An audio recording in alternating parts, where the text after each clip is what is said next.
You know that feeling, right? You see a classic Tamiya buggy, maybe a frog or a sand scorcher, and you just think, man, if this thing could just handle a little bit better, like my modern car. Oh, yeah, totally. You're definitely not alone there. Well, today we're doing a deep dive into exactly that. We're looking at a really, really impactful upgrade for two absolute legends.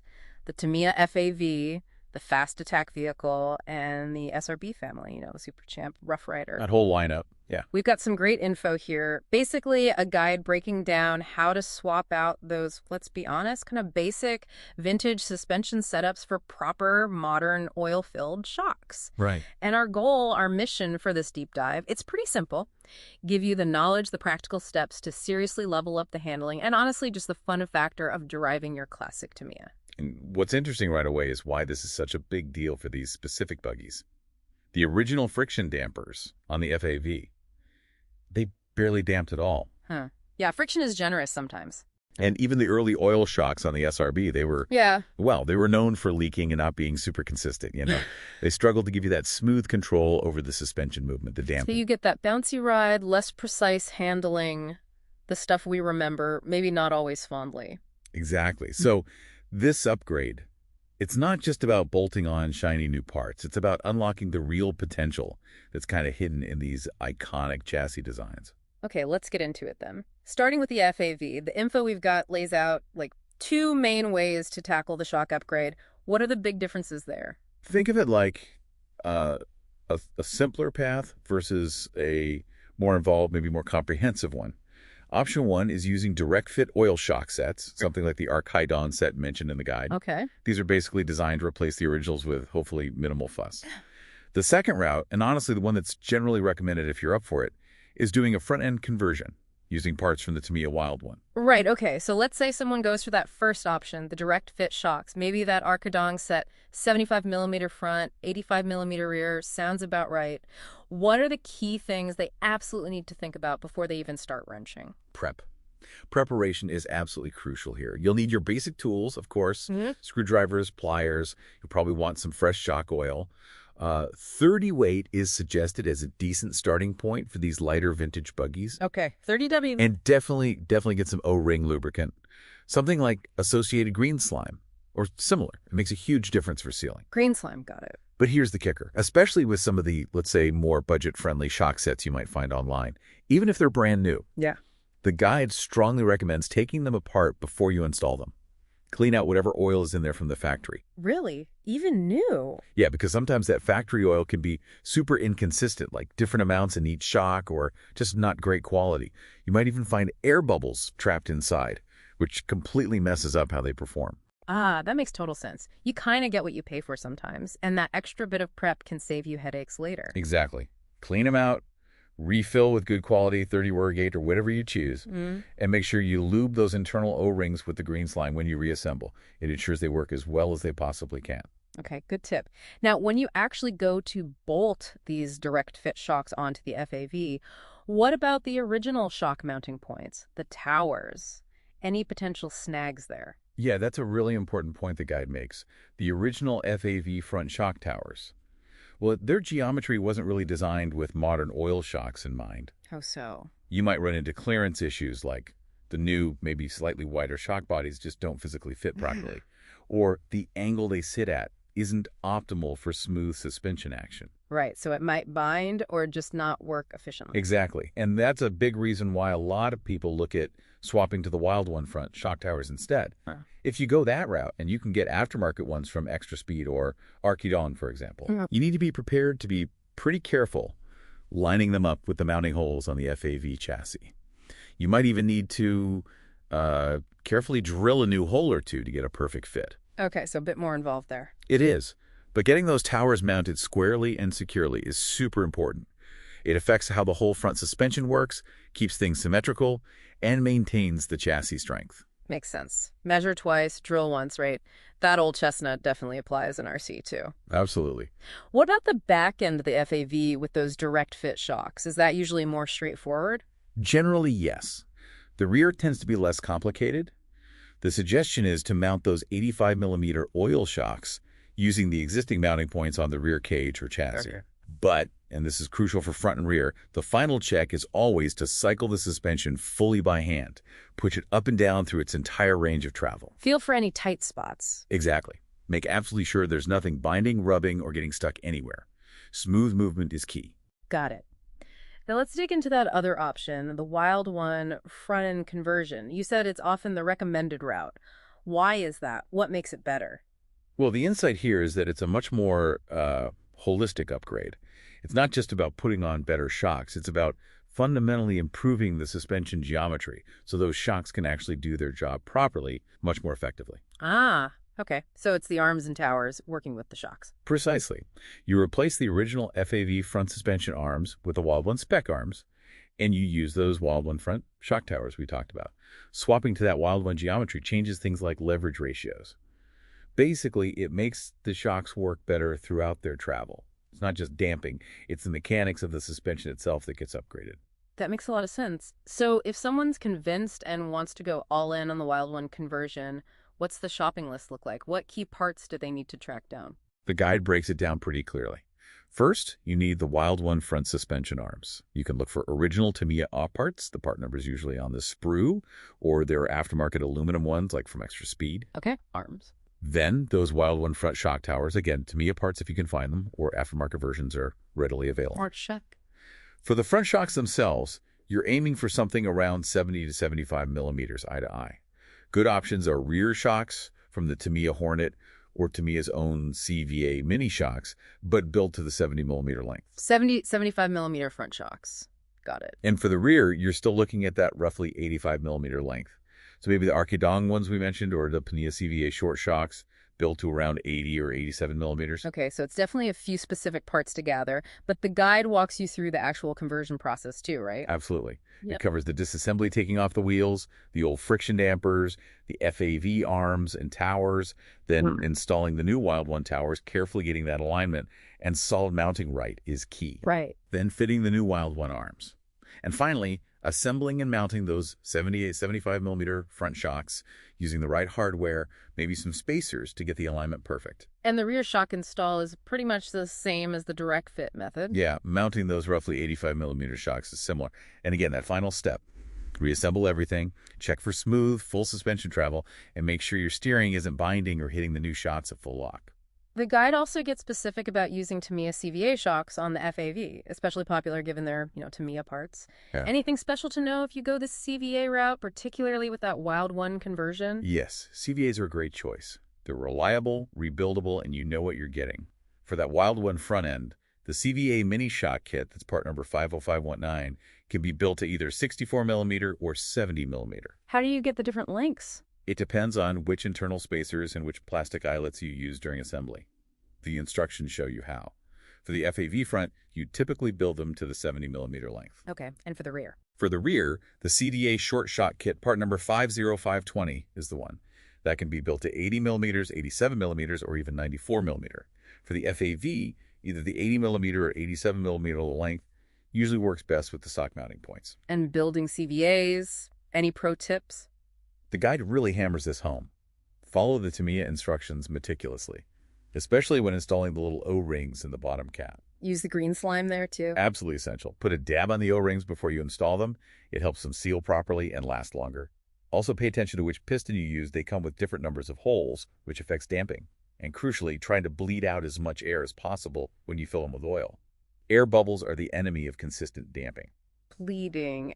How do you do that effectively? You basically fill it with oil, slowly move the piston up and down a few times to dislodge trapped air, let it sit for a bit for bubbles to rise, top it off, and then carefully install a diaphragm or cap. The guide also mentions venting the cap as an advanced mod, but warns it can increase leak potential if you're not careful. Probably best to stick to standard assembly first. Okay, good advice. So it really sounds like that Wild One conversion isn't just swapping parts, it's about that synergy, like you said. Exactly. The guide uses that word, synergy. The Wild One arms and towers are designed to work together, creating a better suspension geometry.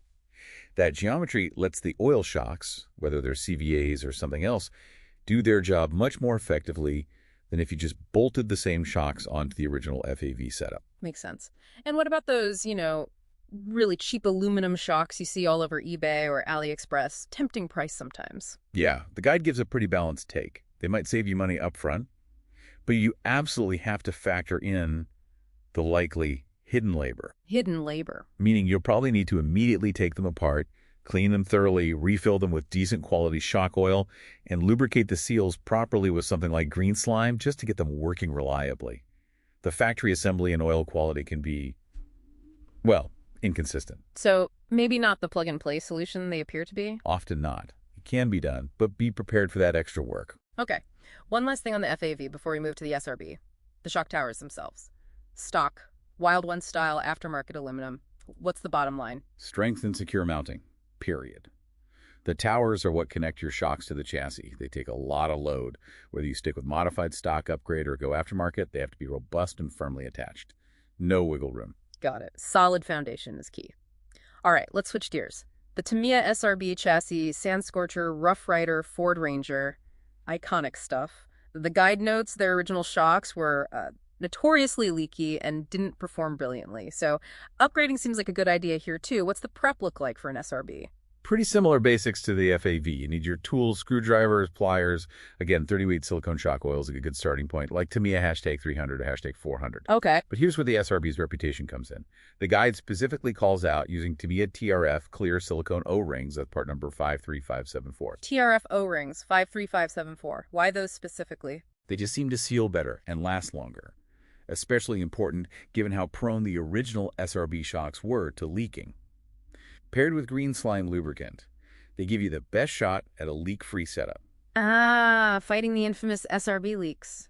Makes sense. Definitely. And like with the FAV, if you're reusing any original mounting screws or hardware, give them a good clean and check their condition first. Right.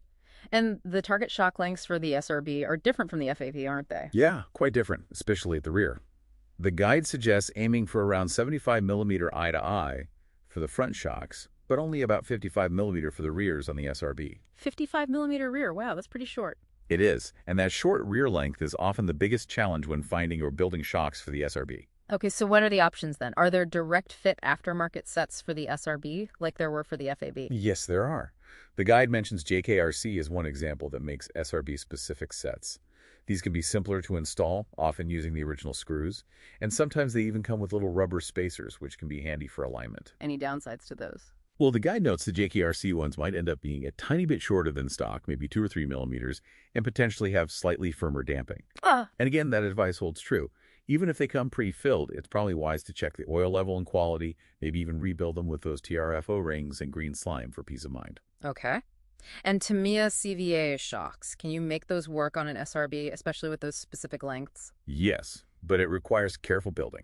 For the front, needing around 75 millimeter, the CVA mini kit, 50519, can be built to 70 millimeters if you use the longest eyelets included and minimal internal spacers. It gets you close. Close, okay. Any other front options? The guide also mentions RC4WD's Ultimate Scale shocks in 70 millimeter size as being pretty much a direct fit for the front, which is convenient. Nice. Now that tricky rear length, 55 millimeter, how do you get a CVA down that short? Again, using the CVA mini kit, 50519, you'd use the shortest eyelets and the maximum number of internal spacers to limit the extended length down to about 55 millimeter. There's also the CVA Super Mini Shock, part 50746 or 54753, which is naturally in that 50-55 millimeter range. So options exist, but you need the right kit and the right build configuration. Exactly. And the guide stresses again, careful assembly following Tamiya's instructions is key. And for the SRB especially, use those TRF O-rings, 53574 in green slime, because of that leak history. Right. And here's a really specific, interesting tip for CVAs on SRBs. Consider only filling them about half full with oil. Half full? Why? 2 reasons. First, it helps prevent something called hydrolock. That's where the shock runs out of internal space for the shaft to move into because oil doesn't compress. If it's completely full, you can limit travel or even damage the shock. Ah, okay. Makes sense. Second, if it does still develop a small leak, there's simply less oil volume inside to actually lead out, so it might stay functional for longer. It's a bit of a band-aid, but it can help manage the SRB's tendencies. That's a clever workaround. Really highlights the challenge. So what about just using other aftermarket brands like RC4WD, Racing, maybe even generic crawler shocks? You definitely can, but you need to be selective. First, hit those target lengths, 75 millimeter front, 55 millimeter rear. And critically for the SRB, pay close attention to the shock body diameter. What's that? Clearance. The SRB chassis is quite compact around the shock mounts. The guide recommends sticking to shocks with a body diameter under 13 millimeter to avoid interference issues. Okay, under 13 millimeter diameter. Good spec to know. Those RC4WD 70 millimeter shocks are mentioned, again, as some versions compress down to 55 millimeter, making them a potential rear option too. If you look at generic crawler shocks, just be really critical of the quality, inspect them closely, assume you'll need to rebuild them with better seals and oil, and check if the mounting ends, ball ends, will work, or if you'll need different ones or spacers. So more potential work involved there too. Are there any common modifications people do specifically when putting upgraded shocks on an SRB? Yeah, a few common ones come up. We've talked sealing, TRFO rings, green slime, that's number one. Trying to fix leaks just by flipping shocks upside down doesn't really solve the root cause. Good sealing does. Another big one, especially for the rear, is if you want to use slightly longer shocks than that 55 millimeter target. A very common mod is to carefully drill new upper mounting holes a bit higher up on the rear roll cage. Ah, relocating the top mount. Exactly. Or you can sometimes find aftermarket rear shock towers, or even make custom brackets to allow for different length shocks or better mounting angles. Any other mods? The guide mentions a vintage hop-up, the Team CRP Shock Rebuild Kit, #1619R. It was designed to improve the original Tamiya shocks back in the day, but it notes if you use that kit, you actually need to slightly enlarge the oil cap hole on the Tamiya shock body to 3.1 millimeter. Just a detail for the vintage collectors. Wow, okay. So it really sounds like that short 55 millimeter rear shock requirement is the major constraint driving SRB shock choices. It often is. You're either searching for shocks specifically designed to be that short, or ones that compress down well, or you're getting ready to modify the mounting points. And what about those vintage hop-ups, like the CRP stuff? What's the appeal and the reality there? The appeal is huge for restorers or vintage racers. They offer that period-correct aesthetic, that 80s cool factor, and some did offer genuine performance improvements back then. That's the downside. Availability, mainly. You're hunting on eBay or forums. And sometimes installing them on a modern re-release SRB might require a little extra fiddling or adaptation compared to the original kits they were designed for. Gotcha. And the guide includes a table, right, showing specific CVA build configurations for the SRB. Yeah, super helpful. Table 3 in the source material lays out suggested CVA kits and build specs, like which eyelets and spacers, to hit those target front and rear lengths for the SRB. Great starting point if you go the CVA route. Okay, fantastic. So we've covered the what's and how for both FAV and SRB, but where do you actually get all this stuff? Yep. Shocks, oil, O-rings, conversion parts. The guide talks about sourcing too. Right, where to shop. Your first stop is often your specialist RC hobby store, whether it's a local shop or a big online retailer like Maine, Horizon, Motorsport UK, Euro RC, RC Mart, Tamico. You know the names. What can you typically find there? They'll usually stock Tamiya CVA shocks, various brands and weights of shock oil, O-ring grease like green slime, basic hardware. And importantly, they can often special order specific Tamiya parts trees, like those Wild 1A parts if you need them. Okay, hobby shops first. What about the big online marketplaces? Yep, eBay and AliExpress. They are treasure troves, especially for those budget aluminum shocks. The Archidong, JKRC, 2Mod brands mentioned, and tons of others. You could often find good deals on Tamiya CVAs there too.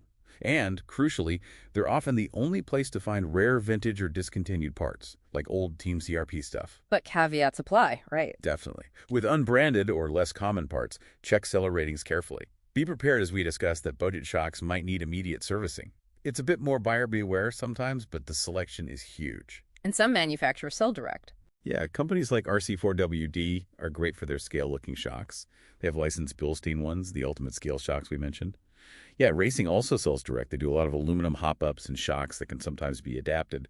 And of course, Tamiya USA, or other official Tamiya distributors, are the place for genuine CVAs, those essential TRFO rings, 53574, and specific chassis parts for conversions. So, lots of avenues. It sounds like tracking down some vintage bits could be part of the fun, almost like a scavenger hunt. It absolutely is for many people. And don't forget online forums and community marketplaces, especially Tamiya Club. For discontinued parts, rare hop-ups, or just solid advice from experienced builders, those places are invaluable. People trade and sell parts there all the time. That's a great tip. And the guide pulls together a list of key part numbers, right? Yeah, it summarizes specific numbers for some of the shock sets, the CVA kits, the sealing parts, the Wild One conversion bits, and even that vintage CRP kit. Super handy reference to save you some searching. And it circles back to that point about budget versus quality. Right. That initial saving on a cheap shock set might disappear quickly if you have to buy better oil, seals, and spend time rebuilding them straight out of the package. Sometimes paying a bit more for CVAs or a known quality brand saves hassle in the long run. Final point on sourcing. Getting the part numbers right sounds critical. Hugely important. Especially with Tamiya parts, slight variations in a part number can mean it's for a different model or revision and might not fit or work correctly. Always try to double-check against official parts lists or exploded diagrams if you can. Accuracy prevents frustration. Okay, perfect. So let's imagine you've sourced your parts, you've installed your shiny new oil shocks on your FAV or SRB, it looks great, but how do you actually tune the suspension to get it handling just right? The guide gets into fine-tuning too. Yeah, this is where the magic really happens, where you personalize the performance. The guide covers the main adjustments: shock oil viscosity, spring preload, and spring rate. Let's break those down. Shock oil viscosity, that's the thickness, right? Like the weight, 30 at REAT, 40 W, 4. Exactly. It controls damping, how quickly or slowly the shock compresses and rebounds. Thicker oil, like maybe a 40 or 50 weight, slows everything down. That can be good for handling big jumps or really rough ground, helps resist bottoming out. But the downside? It can make the suspension feel kind of sluggish or unresponsive on smaller bumps or smoother surfaces. Thinner oil, say 25 or 30 weight, allows faster movement, makes the buggy feel more agile, more responsive to small bumps, better traction sometimes. And the guide suggested 25-35 lodi as a starting point for these vintage buggies. Yeah, Tamiya #300 to #400 oil is a good baseline. Because they're relatively light, you usually don't need super thick oil, but it's definitely something to experiment with. Okay, oil viscosity. Next up, spring preload. What's that all about? Preload is basically how much you compress the spring before the buggy even sits on the ground. On CVA shocks, you add or remove little plastic C-clips above the spring retainer. On most aluminum shocks, you have threaded collars you can screw up or down. And what does adding preload do? It increases the initial force needed to start compressing the suspension. So it primarily raises the ride height. It can also make the suspension feel a bit firmer right at the beginning of its travel. You use it mainly to set your ride height and get the chassis level side to side. Can you overdo it? Oh, absolutely. Too much preload makes the ride harsh. It can also limit how far the suspension can extend downwards, what we call droop, and that can actually hurt traction because the wheel can't follow dips in the terrain as easily. Use just enough to get the ride height you want. Gotcha. So oil controls speed, preload sets height. What about the springs themselves, the spring rate? Spring rate is how stiff the spring itself is, how much force it takes to compress at a certain distance. Softer springs compress more easily. Good. With letting the tires follow bumps and uneven surfaces, which generally improves traction, especially on rougher ground, allows for more suspension articulation. And harder springs. Harder springs resist compression more.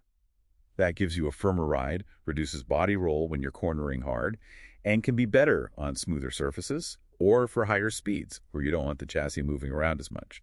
Many aftermarket stock sets come with a few different spring rates, so you can tune. So the goal is finding a spring rate that complements the buggy's weight and the oil you're using. Exactly. It's all interconnected. You want the suspension to absorb bumps without violently bottoming out, but also return to ride height smoothly without bouncing around.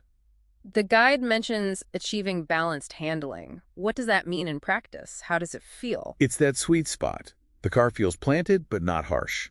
It soaks up bumps predictably. It doesn't bounce after a landing. It just feels controlled. Often, you might tune the front and rear a bit differently, maybe slightly softer springs or oil up front for better steering grip, and a bit firmer in the rear for stability under power. So it's okay if front and rear aren't identical. Totally normal. Experimentation is really the key. What works for one person on their track might not be perfect for you on yours. And after making any tuning changes, oil, springs, preload, what's that crucial check again? Check for binding. Always manually cycle the suspension through its full range of motion. Slowly.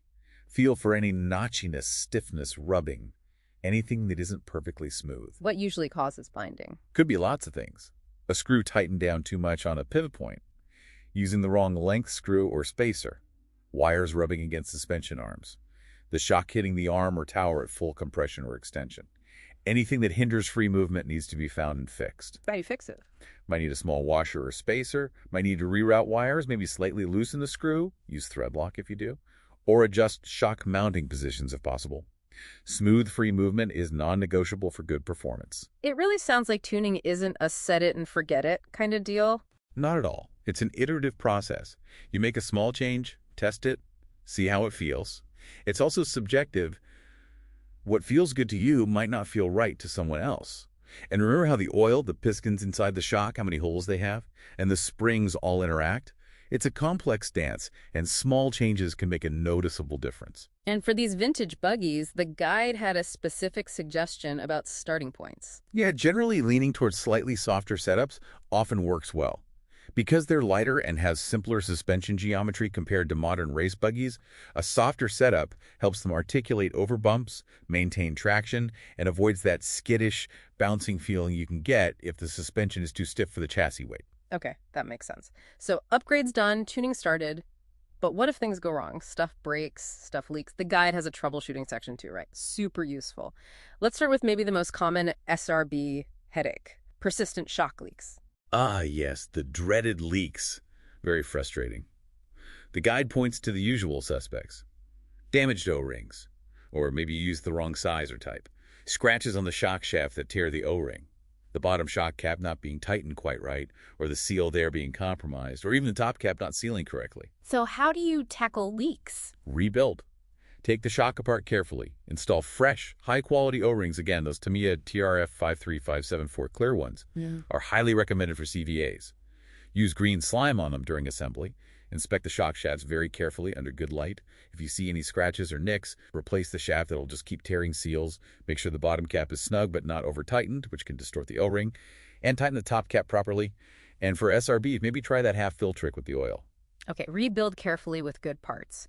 What if the suspension just feels way too stiff after the upgrade, like it's barely moving over bumps? Several possibilities there. Your shock oil might be too thick for the conditions or the buggy's weight. The springs you put on could be too hard, too high the spring rate. You might have dialed in way too much spring preload. Or inside the shock, the piston might have too few holes, or the holes might be too small, restricting oil flow too much. And the fixes? Try thinner oil. Swap the softer springs. Reduce the preload clips or unwind the collars. Try pistons with more holes or larger holes to allow freer oil movement, reducing the damping. Makes sense. What about the opposite problem? Suspension feels way too soft, mushy, bottoms out really easily, even on small bumps or landings. Usually the reverse causes. Yeah. Shock oil is too thin, springs are too soft, not enough preload to support the buggy's weight properly. Solutions. Go to a thicker oil. Install firmer springs. Gradually add a bit more preload. Don't go crazy. You can also try pistons with fewer or smaller holes to increase the damping resistance. Okay. What if the handling feels weirdly uneven or just generally performs poorly after you've put the new shocks on? Could be a few things. One common one is mismatched shocks. Did you accidentally put different oil weight or different springs in the left versus the right shock? Or maybe the fronts are set up drastically different from the rears when they should be similar. Double check your builds are identical where intended. What else? Could be binding somewhere in the suspension that you missed. Recheck that free movement carefully. Did you install the correct length shocks, front and rear? Putting an 85mm shock where a 75mm should be will definitely mess things up. And finally, did you assemble the shocks carefully?